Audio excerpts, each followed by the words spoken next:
Sistema é o nome que damos a um conjunto de elementos que formam um todo organizado. Qual o sistema que vivemos no Brasil? Você já pensou em como se organiza esse sistema e quem está no comando?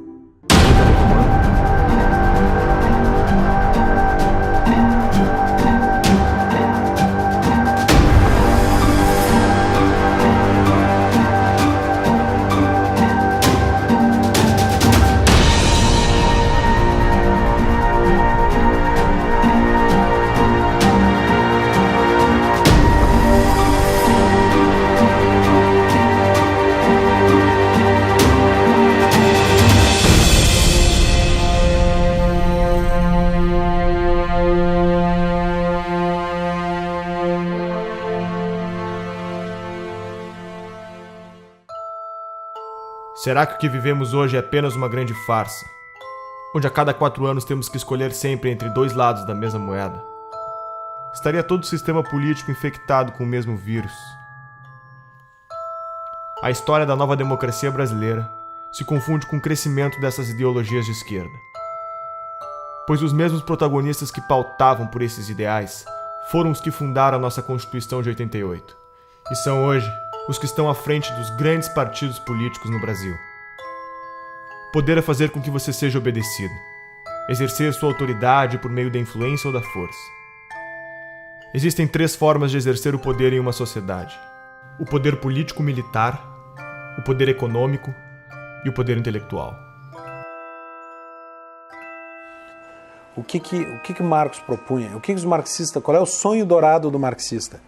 Não é que não haja dominação, é inverter a classe dominante e a classe dominada. E para isso é preciso tomar o Estado por dentro. Espero que não tenha passado do point of no return, do estado de coisas além do qual é impossível voltar. Quando mais de 50% da população depende, inclusive economicamente, do Estado, quem votará para reduzir o Estado? Quando o Estado alcança um determinado ponto de grandeza, de tamanho, de custo, começa a se tornar inviável trazê-lo de volta a um tamanho razoável. E é por isso a força também da esquerda por um Estado cada vez maior, ainda que isso seja sustentável. Após a morte de Stalin, principalmente nos partidos comunistas em países democráticos, apostaram que a revolução se daria pela tomada dos espaços nos meios de propagação da mensagem, ou seja, pela conquista do poder intelectual. Conforme Gramsci, todos devem ser socialistas sem que se deem conta. Para se conquistar o poder, deve-se primeiramente conquistar as mentes e os corações das pessoas. E quem ficou com o PT, na verdade, foi o público, digamos assim, a base essencial e original do PT, que foi a intelectualidade, principalmente universitária. O PT surgiu com os intelectuais da USP, junto com o pessoal da Teologia da Libertação, um pouco, e a CUT. Mas ele, muito mais do que um partido de trabalhadores, ele sempre foi um partido de intelectuais, né? Então ele foi realmente o primeiro, digamos assim, intelectual coletivo, no sentido do Gramsci, a chegar ao poder no Brasil, tendo seguido a receita gramsciana exatamente, quase ipsis literis, né? Então vários fundadores do PT são intelectuais que, inclusive, foram os primeiros tradutores de Gramsci, que introduziram o Gramsci no Brasil. Há uma espécie de hegemonia do pensamento na formação dos nossos professores alfabetizadores. Eu diria que isso começa em meados da década de 80. E essa formação ela está no cerne do desequilíbrio educacional brasileiro. Os professores são formados nas universidades para aprenderem quem é Paulo Freire, quem é Emília Ferreira, quem é Marx, quem é Lenin, mas não tem a percepção do que é metodologia de ensino com evidência científica, como ocorre no mundo inteiro. Isso não é por acaso, né? E a tese tanto do Gramsci como os componentes da Escola de Frankfurt e da Guerra de Posição. Então as nossas universidades estão majoritariamente dominadas pelo pensamento de esquerda, e é lá que são formados os professores, é lá que é avalizado o livro escolar que vai para as escolas de todo o país. Introduziram o tal do socioconstrutivismo, que hoje sabe que o socioconstrutivismo não apenas imbeciliza a pessoa, mas cria até lesão cerebral, né? E Quem foram os grandes agentes disso? Eu acho que o principal foi a editora Abril. Foi as revistas Escola, depois era Nova Escola e Sala de Aula, que eram órgãos do socioconstrutivismo. Por aí que entrou Emília Ferreira, Celestin Freinet, toda essa porcariada socioconstrutivista comunista entrou no Brasil através desse, porque era o único órgão que alcançava todos os professores no Brasil. Né? Então, alguém culpou eles pelo que aconteceu? Não, eles não têm culpa nenhuma. O que acontece? Quer dizer, nós estamos saindo aí de quase 2 décadas, né? 20 anos de governo esquerdista. Né? Mais, né?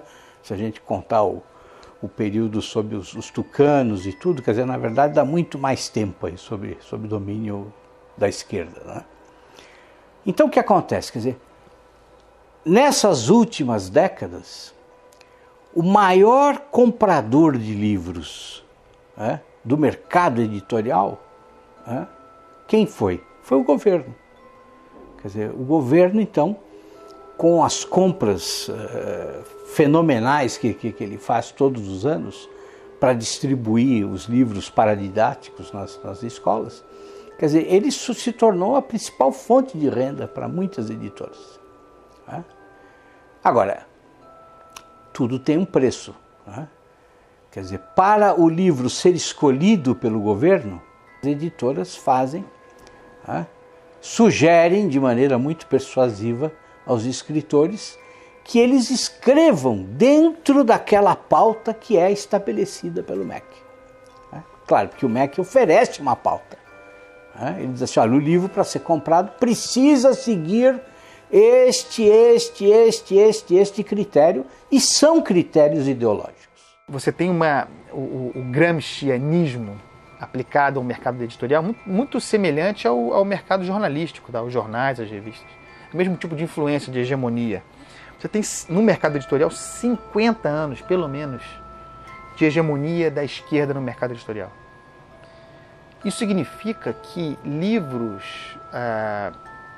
liberais, conservadores, são violentas exceções. Em 2008, a revista Veja publicou uma pesquisa que foi realizada pelo Instituto Census, que comprovou tudo aquilo que a gente já sabia, né? Que, de fato, as escolas, as universidades estão sendo usadas para fins políticos, de propaganda política e partidária. Essa pesquisa do Instituto Census, ela mostrou que 80% dos professores reconhecem que o seu discurso em sala de aula é politicamente engajado.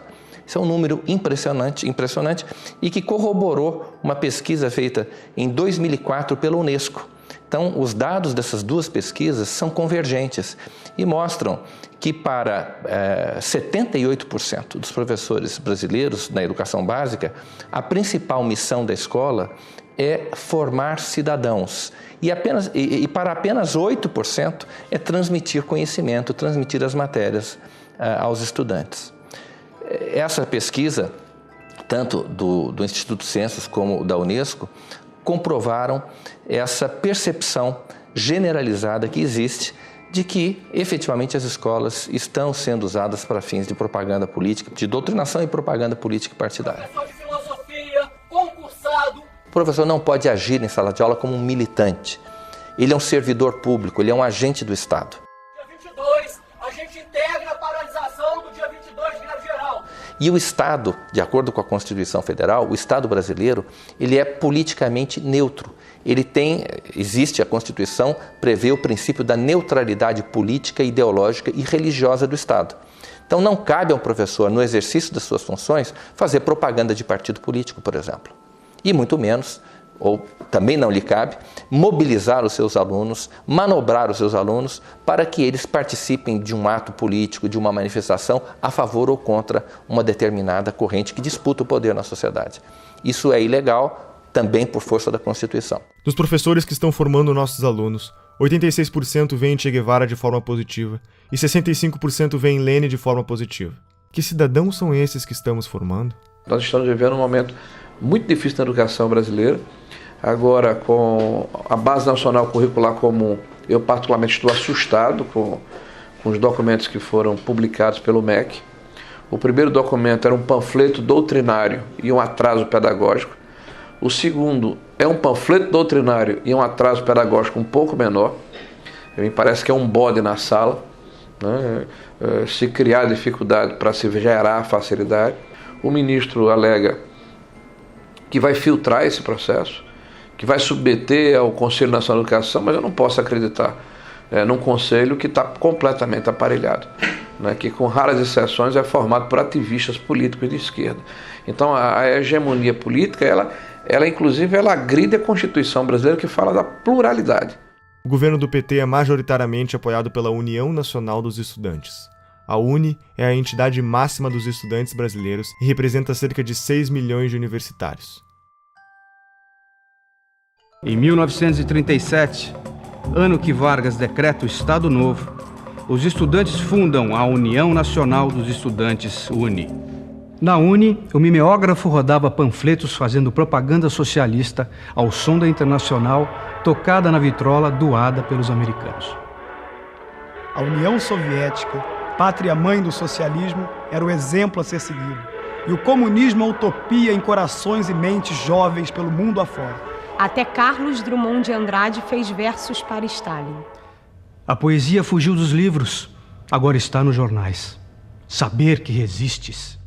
Então, a UNE hoje perdeu credibilidade, a CPI da UNE é uma necessidade. Nós queremos pressionar as autoridades da Câmara nos próximos meses para que ela saia do papel. Ela está aprovada, está lida em plenário, ela tem que acontecer. A investigação principal é saber aonde foi, onde está sendo usado o dinheiro das carteiras estudantis arrecadadas no Brasil inteiro. Teve uma indenização, que nós queremos saber onde aplicar esse dinheiro, indenização pelos mortos na época da ditadura militar que tinham vínculo com a UNE. O que é isso? Foram milhões de reais via governo federal do PT, pagos por uma entidade como a UNE, e as famílias não participam disso.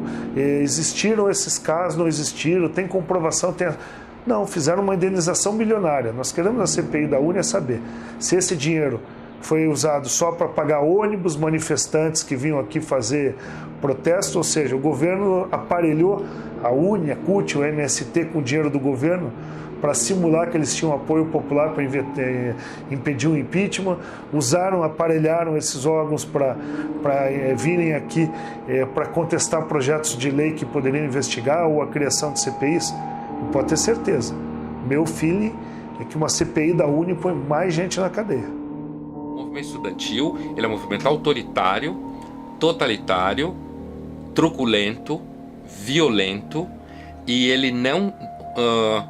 Eu cheguei a escrever isso outro dia numa coluna na Folha. Você encontra mais debate em igreja evangélica do que na universidade. A universidade não tem nenhuma liberdade de debate, não há nenhuma possibilidade de você levantar qualquer posição contrária ao conjunto de professores que administram aquele espaço, certo? E, assim, há uma piora no sentido de que há mais jovens que chegam com um discurso fechado, identificado com a esquerda, já na universidade. E quando eles chegam na universidade, então, se você estiver falando assim de um curso de humanas, onde tem várias disciplinas de humanas, eu diria que 80% ou 90% do conteúdo dado em sala de aula será de esquerda.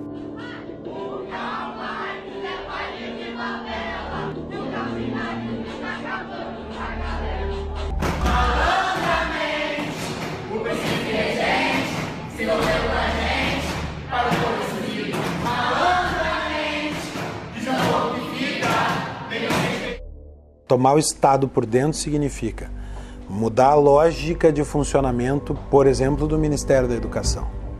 O Ministério da Educação agora deixa de ter a função de servir para Marx a burguesia e passa a ter a função de ser um elemento de revolução, de contribuir para a quebra da dominação da burguesia, da formação do proletário cidadão.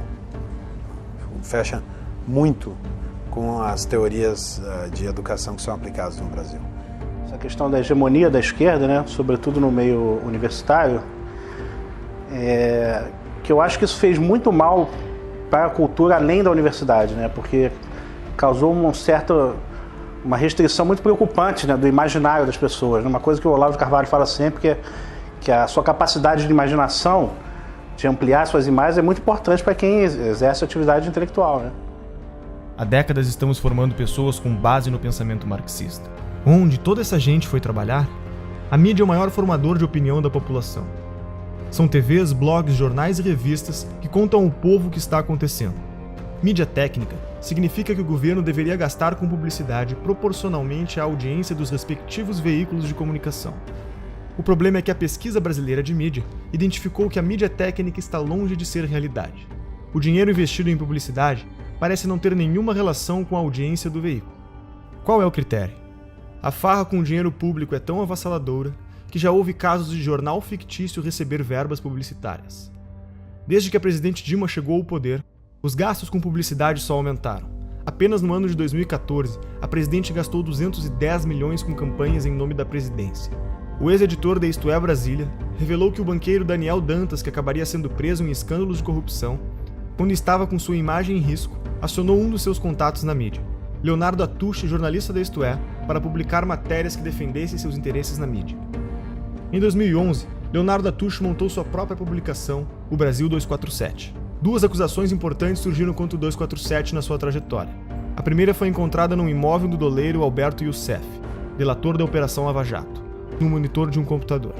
Um papel com anotações com o nome do jornalista, seu número de telefone e uma indicação de pagamento de 6 parcelas de R$40 mil, sugerindo pagamento entre a quadrilha de Youssef e o editor do portal. Foram também encontradas movimentações milionárias entre as contas da empresa e as empreiteiras investigadas. No mesmo dia dessas descobertas, o Brasil 247 publicou uma matéria mencionando Pascovitch e defendendo a soltura do lobista. Com as eleições de 2010, a blogosfera progressista sentiu a necessidade de unificar o movimento com o intuito de formar pautas de acordo com a defesa da candidatura da ex-presidente Dilma. Foi então criado o movimento dos blogueiros progressistas, BlogProg, em São Paulo, com a participação de personalidades como Leonardo Sakamoto. É possível afirmar que para cada leitor do blog Conversa Fiada, o governo gastou 1 centavo em publicidade, enquanto para o leitor da Folha, o gasto foi de 5 centésimos de centavo. Em 2013, a revista Carta Capital recebeu quase 7 vezes mais investimentos por leitor que a revista Veja, Isto É e Época. Quem é Leonardo Sakamoto? Um dos membros da BlogProg.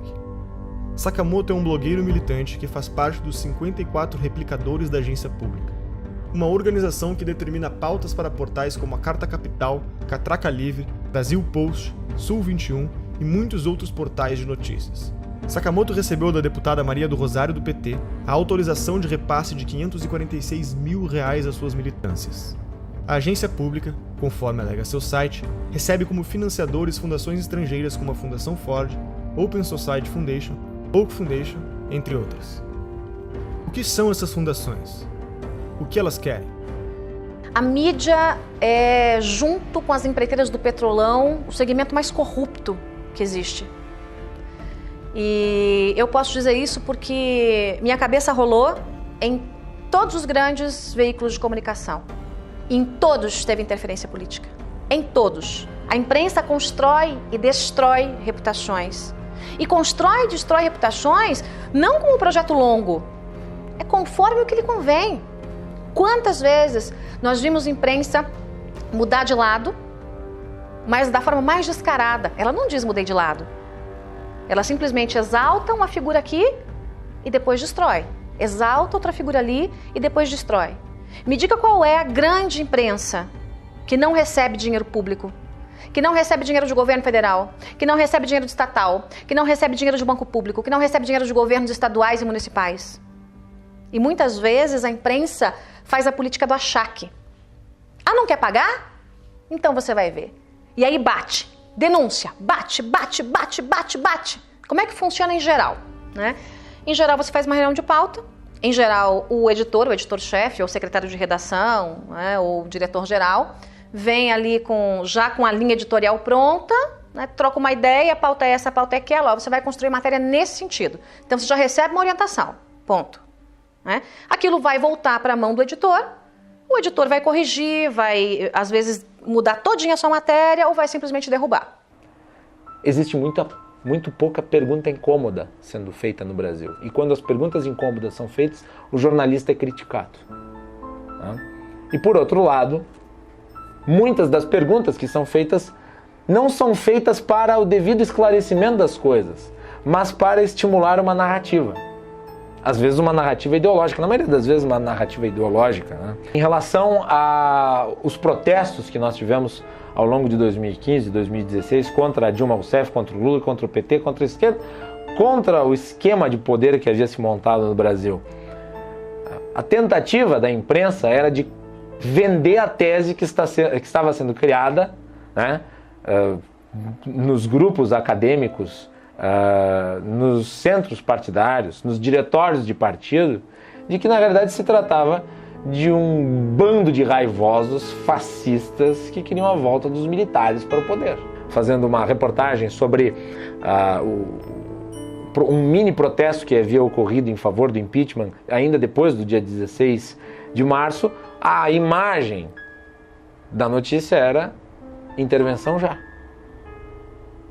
Ou seja, você tenta vender para a população uma coisa que não é. Isso se reflete na cultura. A Lei Federal do Incentivo à Cultura, número 8.313, conhecida como Lei Rouanet, foi criada durante o governo Collor e é o principal mecanismo de financiamento e incentivo à cultura do país. As empresas podem investir até 4% do valor de seu imposto de renda, recebendo o valor em forma de desconto e patrocinando projetos culturais. O Ministério da Cultura deve aprovar o projeto, para então o responsável poder captar o dinheiro. Já parou para pensar quem escolhe os projetos que são selecionados? E que projetos são esses?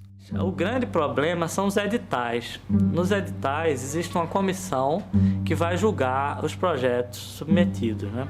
Então, quais são os critérios da comissão? Aí tem lá uma série de critérios teóricos que eles têm que seguir, né? Mas na prática, a questão ideológica vai sempre prevalecer. Por quê? Porque a maioria das pessoas que participa do julgamento de editais são pessoas de esquerda. E não é só de esquerda socialista mesmo, entendeu? Não é esquerda... essa é a tendência. Então, você achar uma pessoa que, nesse tipo de edital, que não seja assim, é raríssimo. Você me perguntar quem faz parte de julgamento edital e que não é socialista, eu não vou saber dizer. E olha que eu conheço muitas pessoas, né? Então, o critério ideológico vai sempre prevalecer. Então, por exemplo, no meu caso, você quer fazer um filme sobre Olavo de Carvalho, eu poderia passar 30 anos tentando, submetendo aí, nunca ia passar, jamais, entendeu? A Lei Rouanet se tornou um meio legalizado de desvio de verbas públicas. O incentivo à cultura, cuja proposta inicial era financiar projetos de novos artistas, passou a ser destinada a artistas já consagrados que não precisariam de lei para se manter.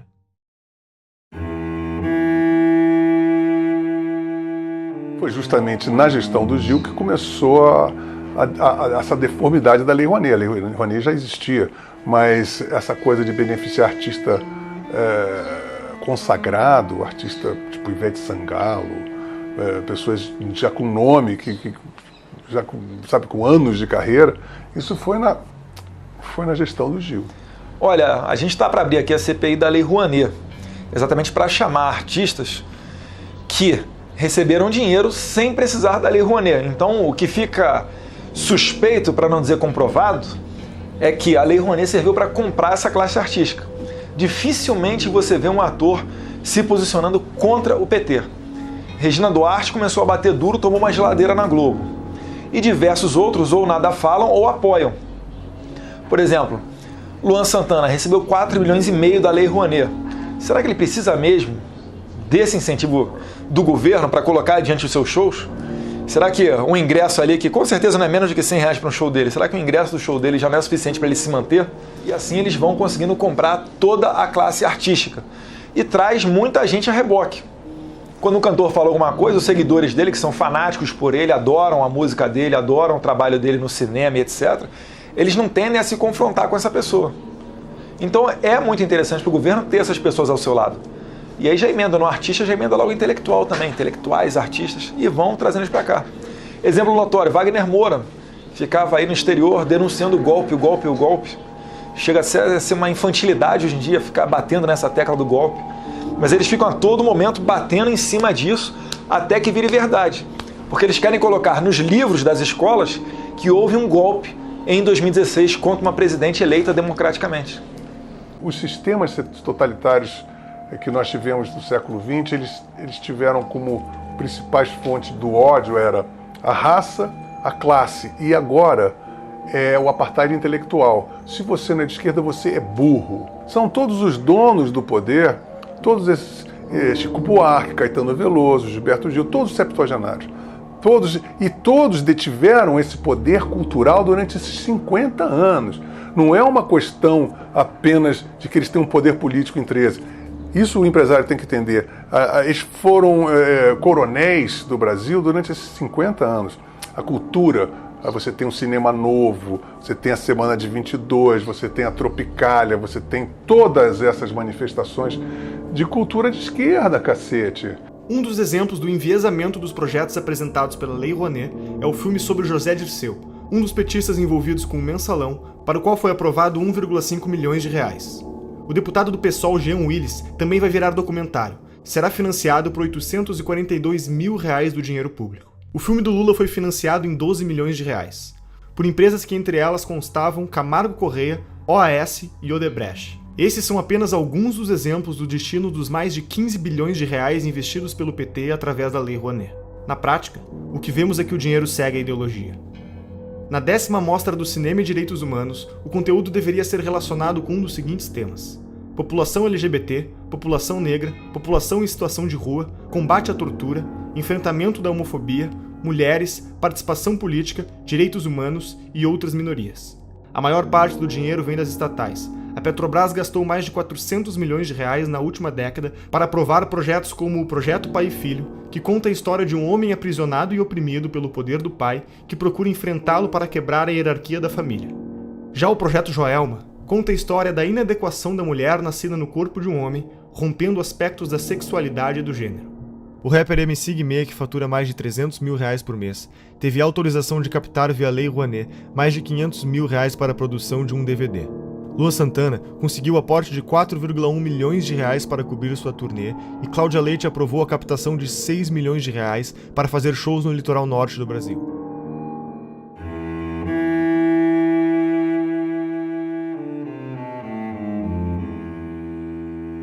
No referendo do dia 23, você vai decidir se é contra ou a favor da proibição do comércio de armas. Reagir com uma arma, muitas vezes, pode transformar a situação numa coisa muito pior. Existe hoje no país mais de 15 milhões de armas na mão de civis. Se bala resolvesse o problema, o Brasil seria um paraíso de segurança, né? Olha, tinha artista que pedia o desarmamento, mas andava de carro blindado e seguranças armados até os dentes. Aí é muito cômodo, né? E eu consegui, através das minhas entrevistas, desmascarar esse povo todo.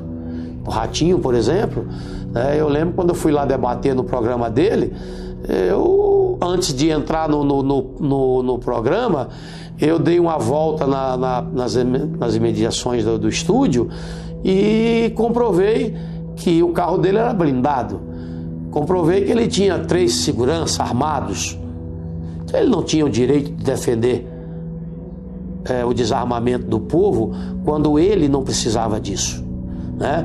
Outra, a Angélica, para você chegar no condomínio dela, a 300 metros você não conseguia chegar. Segurança totalmente armada. Se você acredita que vestir uma camisa branca com a pombinha da paz vai salvar a sua vida, use. Mas se você acha que uma arma dentro da sua casa, se você conseguir se antecipar à ação do marginal, vai salvar a sua vida, ninguém pode te negar esse direito. E é isso que nós defendemos, o seu direito de escolha. Se você quer, cumprindo os requisitos, você tem direito garantido.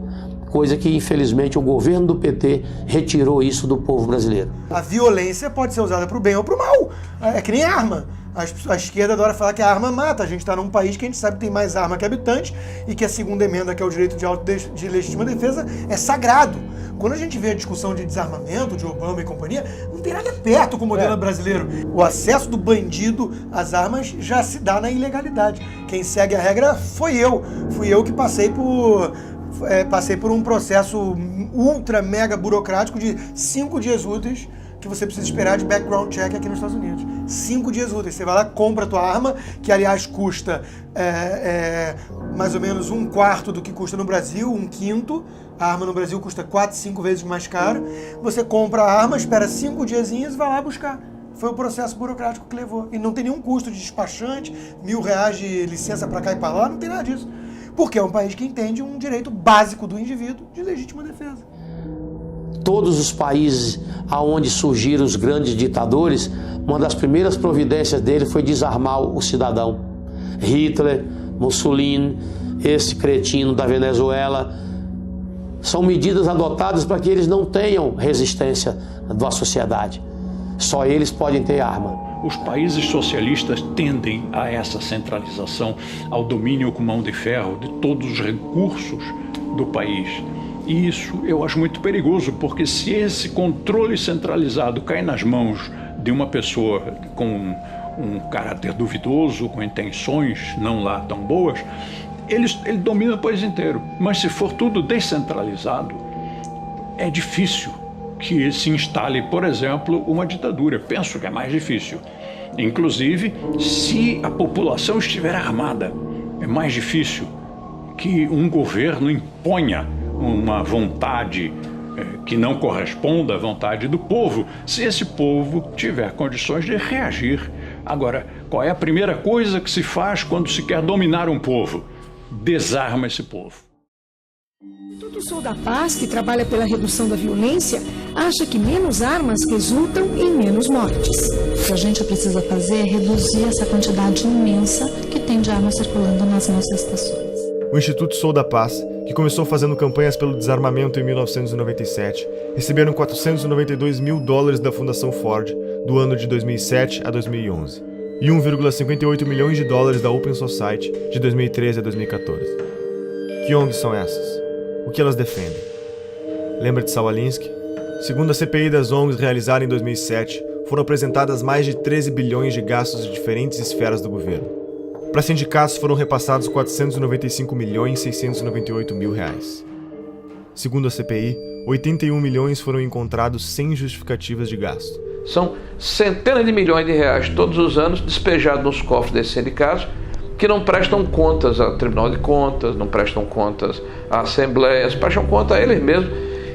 E tem mais, presidentes que passam 15, 20, 30 anos na presidência de um sindicato desse. É o estilo de Fidel Castro. Eles cobram liberdade, democracia, alternância do poder, mas não praticam, porque eles são cretinos, porque eles são basofiadores, eles são pessoas que dizem, faça o que eu digo, não faça o que eu faço. Nilceia Freire foi a responsável por coordenar as operações da Ford Foundation no Brasil. Foi convidada por Lula para ser ministra da Secretaria de Políticas das Mulheres e também foi reitora da Universidade Estadual do Rio de Janeiro. Foram mais de 2 bilhões de reais investidos em ONGs com posicionamentos de esquerda. O coletivo Leila Diniz tem como definição realizar uma luta antissistêmica contra o capitalismo, o racismo e o patriarcado. Receberam $120 mil da Fundação Ford. Por exemplo, a doutrina de gênero, que é uma tese esdrúxula aí, que vem desde a escola de Frankfurt, de uma maneira muito forte, com o movimento feminista, de destruição da sociedade atual. Isso é uma tese muito bonita quando eles colocam assim para dourar a pílula, mas o que está por trás disso é um ovo de serpente, é um cavalo de Troia. Eles querem destruir a família como um processo de transformação da sociedade e para criar não sei que mostrengo lá na frente. Eu continuei tendo muitos seguidores nas minhas redes e um dos meus contratantes, inclusive, sempre se metia nos meus posts. Tudo que eu queria postar, ele queria que eu postasse coisas que defendessem os gays, ele queria que eu postasse calendários de eventos de ALS do Rio de Janeiro, conquistas de movimentos gays que eu tinha que postar, tinha que falar com não sei o quê. Então, assim, eu via que que os GLS não queriam apenas que eu trabalhasse e oferecesse o meu trabalho como eu fazia normalmente. Eles queriam que eu abraçasse uma causa, uma agenda GLS. Uma agenda da qual eu nunca compactuei. A Universidade Livre Feminista, que tem como definição ser um projeto feminista construído de forma coletiva e colaborativa, receberam pelo menos $900 mil da Fundação Ford. A organização Afrografiteiras é um curso de formação em artes urbanas voltado para o protagonismo da mulher afro-brasileira. receberam pelo menos $100 mil da Fundação Ford. E o Encontro Paranaense de Direitos Humanos é vinculado à Organização Terra dos Direitos vinculados ao MST. Receberam mais de $2.500.000 da Fundação Ford. E para onde mais o nosso dinheiro vai? O imposto sindical obrigatório é uma exclusividade brasileira. Não existe em nenhum outro país do mundo. Se você trabalha com a carteira assinada, sustenta a CUT. Além disso, as contas da CUT e de outras centrais sindicais são sigilosas. Não existe nenhuma obrigação dos sindicatos darem satisfação sobre como empregam o dinheiro que recebem do imposto sindical. O que essas fundações querem com esse investimento? Quem está por trás desse dinheiro? Um dos principais financiadores é um dos homens mais ricos do mundo, George Soros, formado na London School of Economics, universidade fundada pela Sociedade Fabiana. Soros é conhecido como o homem que quebrou a Inglaterra ao lucrar $1 bilhão em apenas um dia apostando contra a moeda britânica. Já foi presidente do CFR, o mais poderoso think tank americano considerado uma antessala da Casa Branca. Atua em organismos internacionais, foi um dos maiores doadores da campanha de Barack Obama, luta pela libertação das drogas e dá dinheiro para revoltas e revoluções nos 4 cantos do mundo, mudando toda a mentalidade dos jornalistas e estudantes para o politicamente correto. Quais são os objetivos de George Soros? Capitalista não necessariamente seja alguém que defende o capitalismo. O cara só vive no capitalismo. Por exemplo, é como você dizer que, sei lá, Cuba é um país socialista. Não quer dizer que qualquer cubano é um socialista. Vive no socialismo. Mas não quer dizer que ele defenda. Grandes movimentos, como Occupy Wall Street, são financiados por gente como, por exemplo, a Fundação Bilderberg, Fundação Ford, George Soros, que eu comentei num podcast recente no meu site. Porque essas pessoas são o que a gente chama de metacapitalista, ou seja, alguém que funciona como capitalista sem ser, de fato. George Soros é um hiperinvestidor, cara que entende tudo do mercado. Por isso que até é uma bobagem que muita gente faz, tentar ficar ensinando leis de mercado achando que vai ir contra alguém. Esses caras entendem mais de lei de mercado do que todos os liberais juntos. Eles são o mercado. Agora, ele não acredita naquele negócio, ele quer poder. E eles não pensam de uma maneira individual, ou seja, eles não pensam como indivíduo, tipo, eu quero ter poder para mim. Ele está construindo um projeto de poder ali, para, às vezes, daqui a 100, 200 anos. Essas fundações são assim. Só que Featherton em qual geração? Nem sei mais qual. Eles começaram lá atrás. Vivemos em um capitalismo debilitado, sufocado pelo governo, chamado em inglês de crony capitalism. O governo regula diversos mercados. Agências reguladoras como a Anatel não deixam você ter escolha no mercado de telefonia. E a Ancine define uma cota de conteúdo nacional nos cinemas e nos canais de TV por assinatura. 11 milhões de pessoas trabalham para o governo brasileiro. Eles são pagos com o dinheiro da arrecadação de impostos. Todos esses funcionários têm salários vitalícios e não podem ser demitidos sem justa causa. Os nossos 513 deputados federais podem ter até 25 assessores. Contam com auxílio moradia, 14º, 15º salário e cotas de gastos parlamentares, que englobaram o auxílio paletó, uma ajuda de custo para comprar ternos que em 4 anos gastou R$252 milhões. E outros 600 mil cargos de confiança do governo. Esse mecanismo abre brechas para a corrupção ao criar um mercado de cargos, usado como moeda política em negociações de alianças partidárias. 1/4 dos funcionários em cargos de confiança eram filiados a um partido, e 80% deles era do PT. Todos os ministros do STF têm direito a motorista particular, o que não ocorre, por exemplo, na Suprema Corte Americana. Segundo o Portal da Transparência, só em São Paulo há 311 motoristas à disposição dos juízes.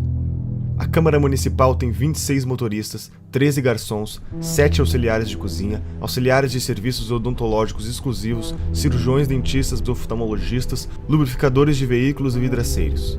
Isso são alguns exemplos de quem compõe o Estado brasileiro. Como resultado disso, grande parte da população tem como meta fazer parte do Estado passando em concursos públicos.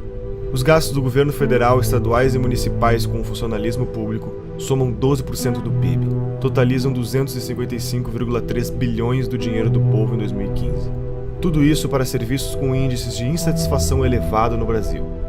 Nos últimos 13 meses, nossos governantes gastaram 544 bilhões a mais do que arrecadamos, 10% do PIB brasileiro. As maiores empresas estatais, como a Petrobras, Caixa Econômica Federal e tantas outras, apresentam prejuízo de 60 bilhões e escândalos de corrupção como o Petrolão, o escândalo dos Correios e outros tantos golpes citados pela Operação Lava Jato e pela história do Brasil. Acho que hoje em dia não resta a menor dúvida que a gente está numa atmosfera totalmente comunista. Né? As pessoas são comunistas. O comunismo tem anticorpo porque eles têm uma dialética que não se sustenta. Então eles vão trocando de preferências. Agora, tem coisas importantes para a gente realçar aí. Você vê que a Rússia, que está fantasiada de ortodoxa de direita, está criando o maior exército do mundo com a China. Né? E dizem que essa aliança está por trás de todo esse Fórum de São Paulo. Que eles querem restituir a cortina de ferro com o Fórum de São Paulo. O Foro de São Paulo é a instituição que organiza a estratégia socialista na América Latina. Olha, a Internacional Comunista ela se reúne de tempos em tempos. Por exemplo, em 2005, se não me falha a memória, teve uma reunião em São Paulo e, inclusive, o líder do PSDB à época, o Aníbal Mendonça, ele era deputado ou senador, fez uma nota lamentando, que houve uma reunião da Internacional Socialista e não foi convidado o PSDB para fazer parte. E o pessoal ainda insiste em falar que o PSDB é um partido de direita. Não, o PSDB é um partido de centro-esquerda, são sociais-democratas. A esquerda nunca se preocupou muito em definir o que era a palavra, o que era cada palavra que ela estava usando. Na verdade, existia muito essa ambição de você ser contra alguma coisa, de você unir todo mundo, e estamos juntos nisso contra alguma coisa, então estamos no caminho certo. Só que eles não diziam exatamente para onde que estavam indo e iam causando uma série de tumultos pelo caminho. Então estavam vendendo um futuro hipotético, em nome do qual todas as ações no presente seriam justificadas. Aquilo foi muito fácil de entender e de aplicar aqui no Brasil, porque o debate público estava cheio desse pessoal propondo isso. E eu lembro quando tivemos a ideia de construir o Fórum de São Paulo. E aí veio a ideia, conversando com os companheiros cubanos no primeiro momento, de fazermos uma reunião da esquerda latino-americana.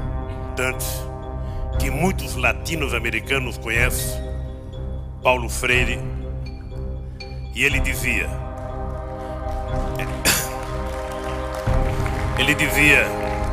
juntar os diferentes para derrotar os antagônicos. E nós, que uma das forças políticas que mais contribuiu para que nós chegássemos a construir o que nós construímos, foram os companheiros do Partido Comunista Cubano, que sempre tiveram paciência e experiência de nos ajudar. Não, fala-se, eu não acredito nisso, mas eu quero colocar isso na entrevista, de uma aliança, de um eixo Chaves, Fidel e Lula. Ô Boris, você sabe que isso é no mínimo uma piada de mau gosto, claro. E eu te aconselho até não repetir isso no vídeo. Violou, 10 anos atrás, você podia prever, por exemplo, uma América Latina assim: Fidel, Chávez, Morales, Bachelet, Correa, quem mais? Todos de esquerda na América do Sul. Você podia prever que isso ia acontecer? Prever não, mas nós já lutávamos por isso e já trabalhávamos por isso, inclusive porque nós criamos o Fórum de São Paulo, que lutava para isso. Depois criamos ainda o Grupo de Marbella, que é o nome da cidade, do hotel onde nós fomos no Chile, que se reuniu. Todos depois foram eleitos presidente da República. Todos foram.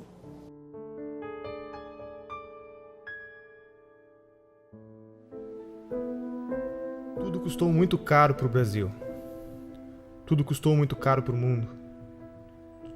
Caro para a nossa educação, para as nossas crianças. Caro para a autoestima da humanidade e para todos os 100 milhões de mortos que perderam seus sonhos em genocídios e na falta de liberdade. Herdamos a responsabilidade de acabar com a utopia. Nós temos o compromisso de aprender com o passado. Não podemos deixar esse episódio da história desconhecido. É nosso dever documentar tudo para que nas próximas gerações os jovens saibam que está na mão deles preservar a trajetória da humanidade. O mundo anseia pela verdade para se libertar e continuar crescendo. Não é só economia nem só política. É a manifestação dos valores da nossa sociedade, das nossas famílias, dos nossos antepassados e de todos os nossos filhos. Despertamos intelectualmente. Não há mais espaço para ditadores monopolizarem nas nossas vidas. Agora precisamos quebrar a dominação cultural que nos foi imposta. Durante 16 anos, os jornais, canais de TV e estações de rádio do Brasil se recusaram a noticiar a existência e as atividades do Foro de São Paulo. O Brasil parecia estar preso entre as malhas de uma articulação criminosa, que envolvia ao mesmo tempo a totalidade dos partidos de esquerda latino-americanos, a classe jornalística nacional, o sistema de ensino, as principais gangues de narcotraficantes do continente e uma parcela nada desprezível da elite política e financeira internacional. A gravidade desses fatos media-se pela amplitude e persistência da sua ocultação. Crescendo em segredo, o Foro de São Paulo tornou-se o motor principal das transformações históricas no continente, enquanto a ignorância geral fazia com que os debates públicos e a vida cultural se afastassem da realidade, se transformando em uma engenharia de alienação, fortalecendo ainda mais o crescimento de um esquema de poder que se alimentava da sua própria invisibilidade. A queda vertiginosa do nível de consciência pública nessas condições era inevitável. Um dos aspectos mais perigosos da situação é a facilidade com que os culpados se desvencilham de qualquer tentativa de denúncia, qualificando-a de teoria da conspiração. Mas quem falou em conspiração? O que vemos é uma gigantesca movimentação de recursos, de poderes, de organizações, de correntes históricas, tudo documentado. É o inimigo onipresente e invisível, sonhado por Antônio Gramsci.